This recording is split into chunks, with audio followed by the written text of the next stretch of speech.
todos los jueves estamos claramente invitándonos a ver, a descubrir qué tiene esto, ¿no? De la economía y demás, empezando a desburrarnos un poco en casa también, nosotros acá. Así que vamos a pedirle a Antonio que, a ver, Antonio, ¿dónde estás? Y aquí estamos, Amelia. Presentándole a nuestro contador de todos los jueves.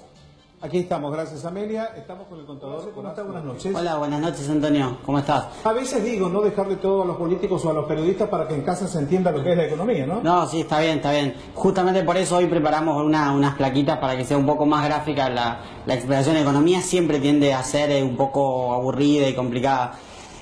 Hoy te propongo este tema, política económica. La política económica se divide en líneas generales a través de tres subcategorías. Política monetaria, que es llevada adelante por el Banco Central y tiene que ver más que nada con la definición de la cantidad de dinero que hay en la economía, la tasa de interés que van a manejar los bancos, el encaje que llegan a tener los bancos, las reservas, etcétera. La política fiscal, que es ejecutada por el gobierno, para que se entienda, en realidad es ejecutada por el Poder Ejecutivo y tiene que ver con el nivel de gastos, de ingresos, la política fiscal, los impuestos, en definitiva la actividad económica que tiene el gobierno. Y por último la política cambiaria que también es llevada adelante por el Banco Central y tiene que ver con la definición del tipo de cambio, básicamente de las divisas, y busca regular en cierta manera el comercio internacional. En esta oportunidad te propongo argumentar y explicar de alguna manera la política monetaria que lleva adelante el actual gobierno. Es decir, hay que hacer la salvedad. Hay gobiernos que son fiscalistas, hay otros que fuertemente están en lo cambiario y hay quienes se acodan en la política monetaria. ¿La Argentina qué elige con Macri y con Prat-Gay? Claro, en realidad todos los gobiernos tienen que llevar adelante las tres políticas. Y las tres políticas normalmente suelen estar orientadas hacia un mismo objetivo. ¿Equilibradas las tres? Claro, lo que pasa es que hay determinadas escuelas de economía, por decirlo de alguna manera, que buscan explicar los problemas más desde el lado de la política monetaria, fiscal, pero todos los gobiernos tienen que, obviamente, llevar adelante las tres políticas. Bien. En esta oportunidad, específicamente política cambiaria, la siguiente placa, mirá, a ver, toda la política económica, desde la campaña de Cambiemos, en todos los discursos del presidente, del ministro de Economía, etcétera, hacen hincapié en la inflación. Es decir, que toda la política económica hoy está enfocada a controlar la inflación. Es el primer gran objetivo que tiene la política económica. Incluso el Banco Central, a través de los diferentes informes que emite, deja explícita la intención de toda la política de controlar la inflación. Una pregunta, técnicamente, ¿qué es la inflación? La inflación técnicamente es el incremento, la suba generalizada de precios, generalizada. Puede haber subas de precios individuales que técnicamente no se consideran. Inflación es variación de precios relativos, reacomodamiento de precios, lo suelen llamar también los ministros. La inflación técnicamente es la suba generalizada del nivel de precios. Bien. ¿Qué? Argentina hoy tiene inflación, 30%, 35%, 40%, es el debate, pero lo tiene. ¿Cómo entiende el actual gobierno a la inflación? ¿Qué es lo que considera que produce la inflación? Bueno, este cuadrito busca explicar en cierta manera eso. La economía tiene tres sectores: sector primario, secundario y terciario. Sector primario, supongamos una economía simplificada, donde el sector primario solamente tiene bienes por $1. ¿Estamos de acuerdo? Sí. Precio por cantidades. Y el total de los productos primarios, cantidades multiplicadas por precio, da $1. El sector secundario, es decir, las industrias, tienen $2 de producción, o de oferta de bienes en realidad. Y el sector terciario, es decir, el sector servicios, tienen $2 de bienes. Entonces, el total de bienes que hay en la economía, precio por cantidad, nos da 5. ¿Estamos de acuerdo? Seguimos, ¿sí? En paralelo, hay cierta cantidad de dinero circulando en la economía, que eso se refleja en la cuadrícula derecha. Supongamos que en billetes y monedas en circulante hay $4. En depósitos en instituciones bancarias hay $3. Y cheques en circulación hay por $2. Entonces tenemos dos cosas. Por un lado, bienes y servicios que en total valen $5. Y dinero circulando $9, es decir, hay un sobrante de 4. Entonces, ese sobrante de 4 es lo que hace presión o sobre los precios o sobre el tipo de cambio. ¿Por qué? Porque este sobrante necesariamente tiene que destinarse o a comprar bienes y servicios, en cuyo caso haría presión sobre el nivel de precios y provocaría la inflación, o los que tienen esos 4 pesos excedentes buscarían protegerse a través de la compra de divisas, como puede ser el dólar, por ejemplo, o tasa de interés, o pueden prestarlo también, pero la tesis de este gobierno es que es la situación de Argentina hoy, que en total de bienes y servicios es menor que la cantidad de dinero que hay circulando. Ahora, el gobierno le encantaría que esto se reduzca, porque el gobierno lo que quiere es menor consumo para intentar detener por esa vía la inflación. En realidad la siguiente placa explica justamente eso. Bien. Y ¿cuál es el camino que optó el gobierno por llevar adelante ahora? Tiene que ver con eso. El Banco Central actualmente está absorbiendo dinero de la economía al sector primario, secundario, terciario, incluso a los individuos. Está tratando de absorber esos 4 pesos de excedente, trata de quedárselos del Banco Central. Y técnicamente, ¿cómo hace ese excedente? Porque uno sigue los diarios económicos a través de online en la tarde, para que en casa doña Mónica entienda. ¿Cómo se da? Bueno, la siguiente placa explica justamente eso. En realidad no lo hace de una manera ilegal, ni mucho menos. Lo hace pidiendo prestado, básicamente. Alguien tiene ese excedente y el gobierno tiene derecho a pedir prestado ese excedente y quedárselos. ¿A través de qué procedimiento lo hace? Bueno, el gobierno puede pedir prestado a través de 2 mecanismos. La venta de letras, que son como pagarés que emite el Banco Central, que vencen en un plazo menor a 1 año. O puede hacerlo a través de la venta de bonos, que también es como un pagaré que emite el Banco Central, cuyo vencimiento es mayor a 1 año. De hecho, que está colocando práctica ahí, ¿no es cierto?, por estas horas. Está colocando letras y bonos. ¿Cuál es el procedimiento? Supongamos que sea usted el que tiene el excedente de 4 pesos. Entonces, el Banco Central vendrá, le pedirá que le preste usted dinero y le va a ofrecer devolverle una cantidad mayor en un plazo. Supongamos esta opción. El Banco Central le pide a un individuo, que puede ser empresa o persona física, que preste 100 pesos hoy, que se lo dé al Banco Central para que el banco lo saque de circulación y eso no presione ni sobre el tipo de cambio ni sobre los precios. Es decir, se saca el circulante de los bancos, no hay plata en el bolsillo de nadie. Sí, se saca el circulante. En teoría es un excedente, con lo cual en teoría no debería afectar el nivel de actividad. Ahora vamos a llegar a ese punto. Entonces, el gobierno pide 100 pesos hoy con la promesa de devolver 115 pesos en un plazo determinado, supongamos 1 año. ¿Estamos de acuerdo? La población o los individuos le rechazan esa oferta, porque consideran que la inflación va a ser más alta, que el tipo de cambio va a subir, prefieren otras inversiones más rentables. Entonces el gobierno hace el Banco Central intenta con una segunda oferta, pide 100 pesos y promete devolver 130 en el mismo plazo. Supongamos 1 año. La población sigue pensando de que la inflación va a ser más alta o existen otras inversiones más rentables que esa. Entonces también se lo rechaza.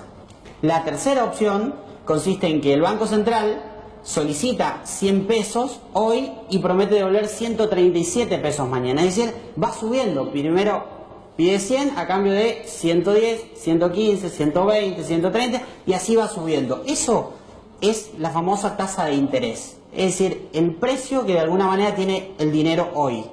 ¿Estamos de acuerdo? Estamos de acuerdo. Entonces, hasta aquí, el mecanismo, la tesis es que hay más dinero de lo que debería en la economía. Entonces el Banco Central sale a absorber esos pesos y lo hace a través de este mecanismo, vendiendo letras y bonos a cambio de pesos, y esos pesos los tiene que sacar de circulación. Por lo general esto está para el mercado financiero, las grandes empresas que apuestan y toman esos papeles, ¿no es cierto? Sí, en realidad hoy día los individuos pueden acceder a letras y bonos a través de los bancos, incluso una operación muy simple. Digamos, después la población, los individuos tienen que tener el capital, pero en principio pueden acceder. ¿Estamos de acuerdo? Entonces, hasta acá tenemos que el gobierno, la política económica considera que el excedente de pesos es lo que presiona sobre el nivel de precios y sobre el tipo de cambio. Entonces, lleva adelante una absorción de pesos y eso provoca la subida de la tasa de interés. ¿Hasta aquí hay algún problema? En teoría es sobrante. En teoría hay más dinero, con lo cual no debería afectar directamente a la actividad económica. ¿Cuál es el nexo entre esta política y la actividad económica? La tasa de interés, justamente esta. ¿Por qué? Porque la tasa de interés tiene una relación inversa tanto con el consumo como con la inversión. Es decir, al subir la tasa de interés, esto provoca una disminución en el consumo y una disminución en la inversión. ¿Por qué disminuye el consumo? Por dos motivos. Para el caso del individuo que no tiene el dinero, tiene que salir a pedir prestado, a hacerse de créditos para poder consumir. El crédito se hace más caro porque la tasa de interés es más cara. De hecho, hoy el crédito, estuve viendo hoy a la mañana las diferentes tasas de interés para préstamos personales, y el más barato arranca en un 42% y el más elevado, ¿no?, de Citibank está cerca de un 80%.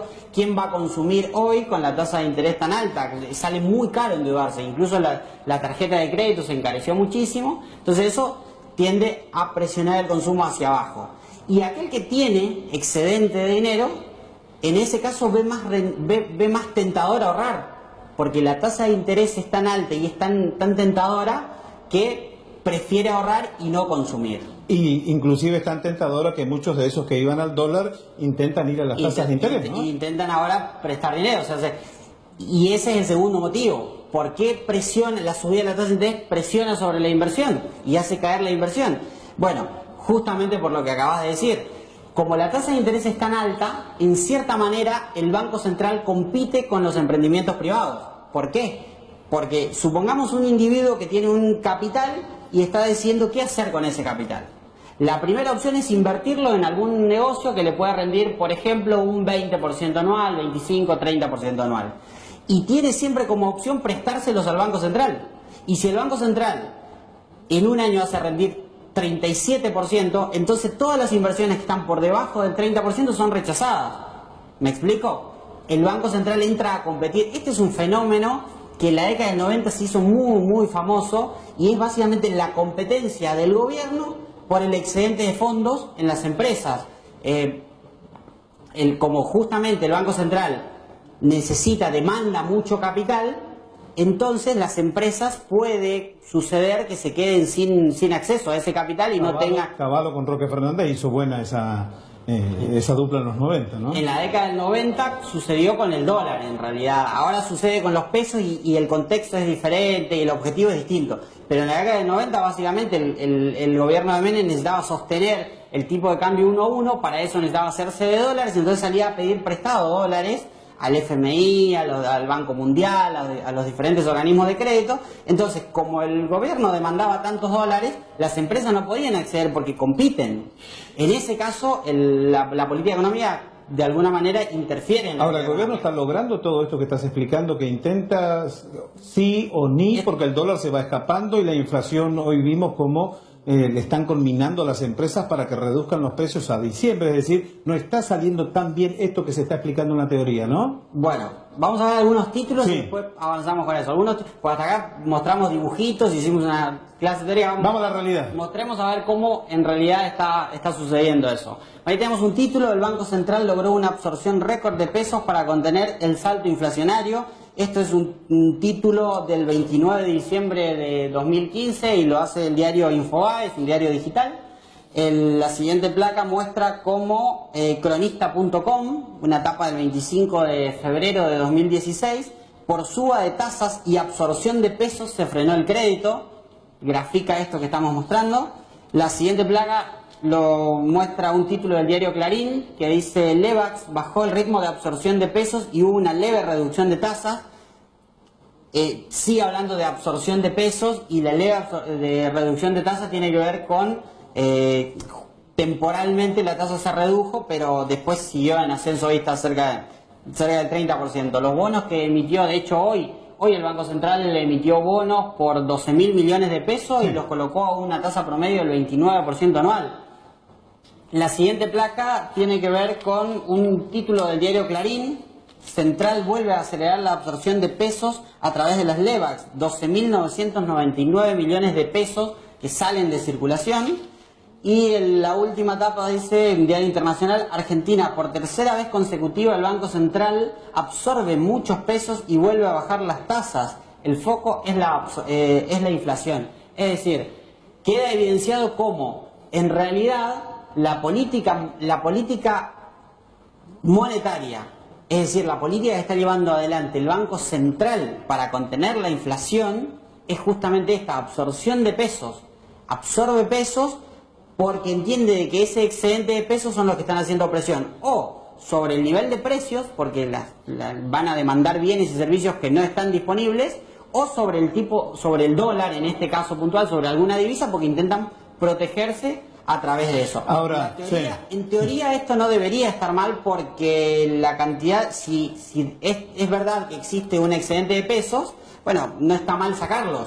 Ahora, la consecuencia, el efecto no deseado, si se quiere, es lo que vimos, que el problema es que para absorber esos pesos, el Banco Central tiene que ir subiendo la tasa de interés, y esa subida en la tasa de interés es la que provoca la reducción del consumo y reducción de la inversión. Ahora, esto tiene un alto impacto en un país que le gusta consumir lo que sea, bienes, servicios, aunque ostente, como es la sociedad argentina. Habrá que ver cómo le sale al gobierno, porque esto lógicamente impacta en el buen humor de los argentinos, impacta en el bolsillo, así que es todo un interrogante lo que va a pasar de aquí a fin de año, ¿no es cierto?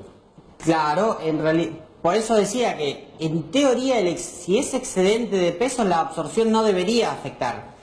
Si lo que está causando la inflación no es el excedente de pesos, bueno, ahí va a estar en problema, porque va a estar reduciendo consumo e inversión, hace que cae la demanda. Tanto consumo como inversión son dos componentes de la demanda, y al caer la demanda puede sucederse alguna desconfianza mayor, porque al caer la demanda, lo que hablábamos el jueves pasado, la demanda empieza a caer, entonces la oferta también se pone un poco más cautelosa, los empresarios no tienen la confianza plena para salir a invertir en una demanda que está cayendo, y eso puede generar... Hay que bajar la inflación con sacarle el consumo a los argentinos. Eso es claro, lo explicó un especialista, habrá que ver cómo se da en los hechos. Más informaciones.